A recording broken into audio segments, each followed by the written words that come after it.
I just have to keep looking on ways to try these markers. So let's paint this Hydro Flow. A good sanding is so necessary to help the paint stick. If not, the surface of the flask will repel it. Believe me, I learned this the hard way. Let's start playing with these babies by testing how the colors look together. During the planning of my picture, I decided that I was going to do a field with some wonderful puppies running on it, and I used two of my favorite puppies as models. In this corner, you will find Xena, all confident, the princess warrior. And in this other corner, you will find Toast, the tostado, fearing for his life. I know that the trend of customizing Hydro Flasks was a few years ago, but I just can't keep up. Hey, I didn't even know about POSCAs until just recently. Anyways, if you have not subscribed to my channel, consider doing so. It helps me grow. I post unboxings and artsy stuff and cute illustrations. And don't forget to hit the notification bell. Ding, ding, ding, ding, ding, ding, ding. It tells you when I post a new video. You are probably asking yourself about what inspired me to paint on this flask. I know, guys, it's not the original brand Hydro Flask, but all I could afford to buy for this was a Hydro Flow.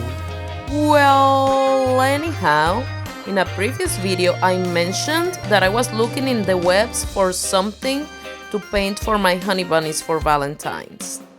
In that lengthy search for the perfect present, I came across a video by artist Mira Byler where she recently started painting Hydro Flasks and mugs. And I got that as an inspiration and revelation that I should paint this bottle for my love. Honestly, guys, I had no clue on what I could paint on this flask. I wanted it to be personal to him, something he loved, but not the typical fan art.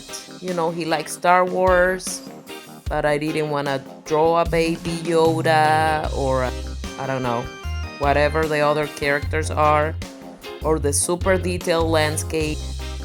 I also knew that I wanted to use POSCA markers to paint the picture.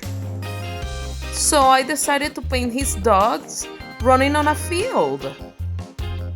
The stylization of the dogs in my art style allows me to use the POSCAs very efficiently, and that is because the shapes of the dogs that I drew are very wide and my POSCAs have really large nibs, guys. I am using the 5Ms. Besides, I just love drawing animals, so it worked out perfectly. Believe me, he absolutely adores his babies, so I was sure that he was gonna like it. After painting the background, I decided to seal it with a layer of a pearlescent acrylic paint before I painted the dogs and the other details. And I decided to do this because the beauty of testing out art supplies and play with them is that you find out by trial and error how they work. And by trial, I found out that they reactivate when layering with another color, mainly because they're water-based, guys.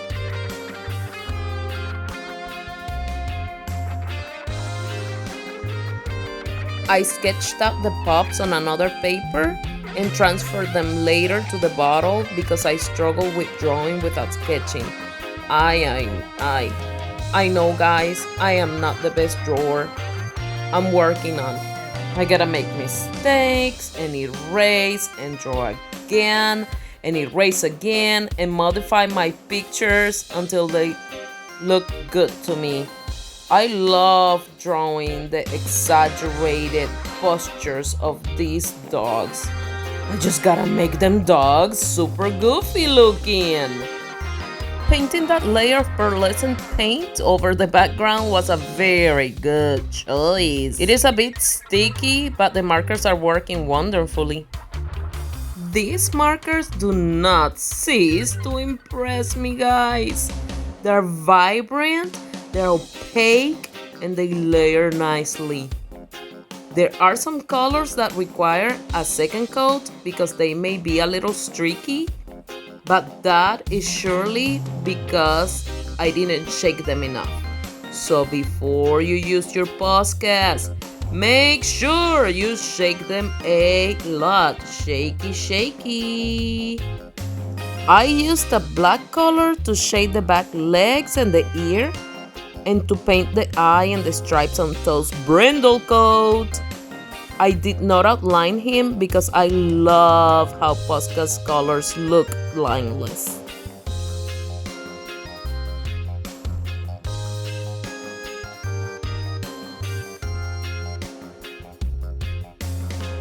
Oh my goodness, he's looking so good! And here goes Xena with her chubby self. And if you see carefully, Xena's color is one of those that require that second coat I spoke about earlier. While painting her, I forgot that I was going to do shadows on the back legs. So I painted them the same color as the front legs. I had to go back and layer with the darker brown. But I'm learning as I go, and that's okay. Making mistakes is totally normal when working with new supplies. At this moment is when I can see Xena's picture coming to life. Guys, she's looking so good. I outlined her eye with black, and the shadows in her body I outlined with light brown.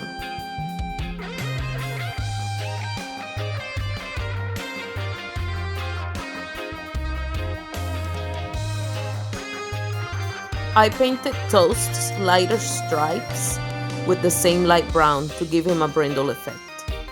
Then I made a few grass blades here and there along with some Texas wildflowers. Yeehaw! Guys, I absolutely love painting these flasks with my POSCA markers. So thank you so much for coming along as I discover the wonders of this magical supply. I hope you enjoyed my work, and I will see you next video. Bye.